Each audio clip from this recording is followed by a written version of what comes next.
প্ৰথম মিয়াৰ চৰ্দাৰ বাংলাদেশী চৰ্দাৰ আশ্ৰাফুলে আহি দেখুৱাকচোন বাৰু ইয়ালৈ, এইটো স্পষ্টকৈ আমি কৈ দিছোঁ। আৰু এইখন যুঁজ খিলঞ্জীয়া আৰু অখিলঞ্জীয়াৰ যুঁজ, এইখন যুঁজ খিলঞ্জীয়া অস্তিত্ব ৰক্ষাৰ যুঁজ, এখন যুঁজ সভ্যতা সংস্কৃতি বচোৱাৰ যুঁজ। বাংলাদেশী চৰ্দাৰে আমাক ক'ৰবাৰ পৰা ধমকি লগাব, আমি ভয় খাম, আমি লাগিলে MLA হওক কিবা হওক এইবিলাক আমাৰ লগত কথা নাই। কিন্তু এটা কথা, বাংলাদেশী চৰ্দাৰ আশ্ৰাফুলৰ সাহস আছে যদি প্ৰথম শিৱসাগৰলৈ আহি দেখুৱাকচোন। মই বিজেপিৰ মানুহ নহয় মুখ্যমন্ত্ৰী মোৰ মতে পৰিচালিত হ'বলৈ। আমি জাতীয় জীৱনত আছোঁ, জাতীয় জীৱনত আমি কোনো ৰাজনৈতিক দলৰ পৃষ্ঠপোষকতাত আমি এইখন সংগ্ৰাম কৰা নাই। এইখন সংগ্ৰাম হৈছে অসমৰ খিলঞ্জীয়া মানুহৰ অস্তিত্ব ৰক্ষাৰ সংগ্ৰাম। ইয়ালৈ আহিব নিদিওঁৱেই, কোনো কাৰণতে আহিবলৈ নিদিওঁৱেই, এইটো স্পষ্ট কথা। আৰু যদি বাৰে বাৰে আমাৰ খিলঞ্জীয়া মানুহখিনিক চেলেঞ্জ কৰি থাকে তেন্তে এখন ভয়ংকৰ যুদ্ধলৈ সাজু থাকক, কাৰণ আমাৰ মানুহ বহি নাথাকিব নহয়।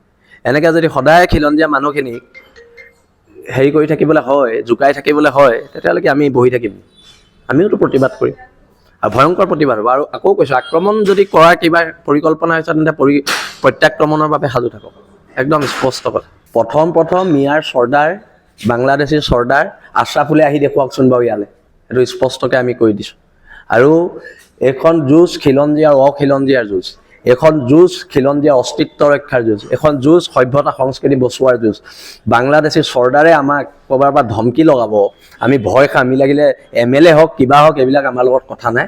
কিন্তু এটা কথা, বাংলাদেশী চৰ্দাৰ আশ্ৰাফুলৰ সাহস আছে যদি প্ৰথম শিৱসাগৰলৈ আহি দেখুৱাকচোন। মই বিজেপিৰ মানুহ নহয় মুখ্যমন্ত্ৰী মোৰ মতে পৰিচালিত হ'বলৈ। আমি জাতীয় জীৱনত আছোঁ, জাতীয় জীৱনত আমি কোনো ৰাজনৈতিক দলৰ পৃষ্ঠপোষকতাত আমি এইখন সংগ্ৰাম কৰা নাই। এইখন সংগ্ৰাম হৈছে অসমৰ খিলঞ্জীয়া মানুহৰ অস্তিত্ব ৰক্ষাৰ সংগ্ৰাম। ইয়ালৈ আহিব নিদিওঁৱেই, কোনো কাৰণতে আহিবলৈ নিদিওঁৱেই, এইটো স্পষ্ট কথা। আৰু যদি বাৰে বাৰে আমাৰ খিলঞ্জীয়া মানুহখিনিক চেলেঞ্জ কৰি থাকে তেন্তে এখন ভয়ংকৰ যুদ্ধলৈ সাজু থাকক, কাৰণ আমাৰ মানুহ বহি নাথাকিব নহয়। এনেকৈ যদি সদায় খিলঞ্জীয়া মানুহখিনিক হেৰি কৰি থাকিবলৈ হয়, জোকাই থাকিবলৈ হয়, তেতিয়ালৈকে আমি বহি থাকিম, আমিওতো প্ৰতিবাদ কৰিম আৰু ভয়ংকৰ প্ৰতিবাদ হ'ব। আৰু আকৌ কৈছোঁ, আক্ৰমণ যদি কৰাৰ কিবা পৰিকল্পনা হৈছে তেন্তে প্ৰত্যাক্ৰমণৰ বাবে সাজু থাকক, একদম স্পষ্ট কথা। প্ৰথম মিয়াৰ চৰ্দাৰ বাংলাদেশী চৰ্দাৰ আশ্ৰাফুলে আহি দেখুৱাকচোন বাৰু ইয়ালৈ, এইটো স্পষ্টকৈ আমি কৈ দিছোঁ।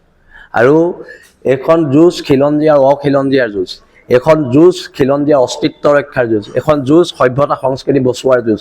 বাংলাদেশী চৰ্দাৰে আমাক ক'ৰবাৰ পৰা ধমকি লগাব, আমি ভয় খাম, আমি লাগিলে MLA হওক কিবা হওক এইবিলাক আমাৰ লগত কথা নাই।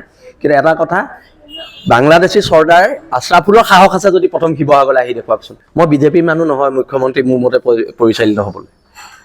আমি জাতীয় জীৱনত আছোঁ, জাতীয় জীৱনত আমি কোনো ৰাজনৈতিক দলৰ পৃষ্ঠপোষকতাত আমি এইখন সংগ্ৰাম কৰা নাই। এইখন সংগ্ৰাম হৈছে অসমৰ খিলঞ্জীয়া মানুহৰ অস্তিত্ব ৰক্ষাৰ সংগ্ৰাম।